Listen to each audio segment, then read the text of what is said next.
जान के दुश्मनों को अपनी जान कहते हैं, हम अपने जान के दुश्मनों को अपनी जान कहते हैं। मोहब्बत की इसी मिट्टी को हिंदुस्तान कहते हैं, हिंदुस्तान कहते हैं। जो दुनिया में सुनाई दे उसे कहते हैं खामोशी, जो आंखों में दिखाई दे उसे तूफान कहते हैं। जो ये दीवार का सुराग है साहब, जो ये दीवार का सुराग, चीन, अमेरिका, पाकिस्तान साजिश का हिस्सा है, मगर हम इसे अपने घर का रोशनदान कहते हैं, अपने घर का रोशनदान कहते हैं। परम सामान्य निर्णायक मंडल के सदस्यों, सभा में उपस्थित सभी गणमान्य व्यक्ति, मैं सोनल राठौर देश प्रेम और राष्ट्र निर्माण के उपलक्ष्य पर अपने कुछ विचार आप सभी के साथ साझा करना चाहूंगी। आजादी का असली मतलब वही समझ सकता है जिसने कभी गुलामी की हो। हम सौभाग्यशाली है कि हमने स्वतंत्र भारत में जन्म लिया है, किंतु आजादी की लौ 1857 में जल चुकी थी, जो वर्षाल बनकर 1947 में अपने भारत को आजाद कराई। प्राचीन, मध्यकालीन और वर्तमान भारत के उदाहरण से स्पष्ट करना चाहूंगी कि जब हम फिरंगियों के फेरे में फंस गए थे तो रंग दे बसंती चोला की एक आवाज पर टोले कटोले उमड़ते थे। उनके वंदे मातरम के नारों में से खून में आने वाला 5-5 डिग्री का तूफान अंग्रेजों शासकों की जड़ों में तूफान ला देता था। लोग मर जाते थे, मिट जाते थे, फांसी पर चढ़ जाते थे, तो वो भी अपनी देशभक्ति साबित कर रहे होते थे।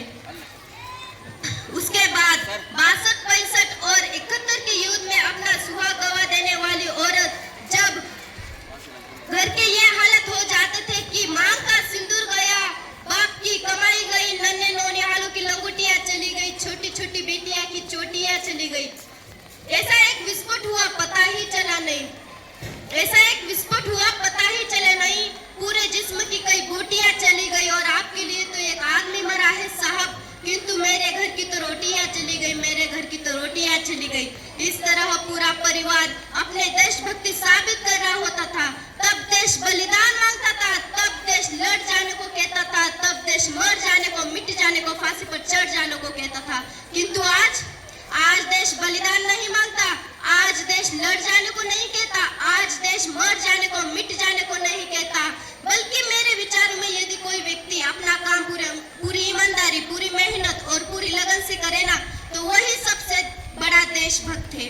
और यदि आप कहेंगे कि साल में 2 बार हाथ में तिरंगा ले लेना देशभक्ति है, तो मैं पूछना चाहूंगी, फुटपाथ में रहने वाला वो बच्चा जब ट्रैफिक की छांव में नंगे पांव जब तिरंगा बेच रहा होता था, क्या आप उसे उसकी देशभक्ति कहेंगे? नहीं, ये उसकी देशभक्ति नहीं है, उसके पेट की भूख की शक्ति है जो उसे ऐसा करने पर मजबूर करती है। और उसके बाद क्योंकि ना मस्जिद को जानते हैं, ना शिवारों को जानते हैं, ना मस्जिद को जानते हैं, ना शिवारों को जानते हैं, जो भी पेट के भूखे होते हैं ना, वो सिर्फ भोजन के निवालों को जानते हैं, वो सिर्फ भोजन के निवालों को जानते हैं। अंत में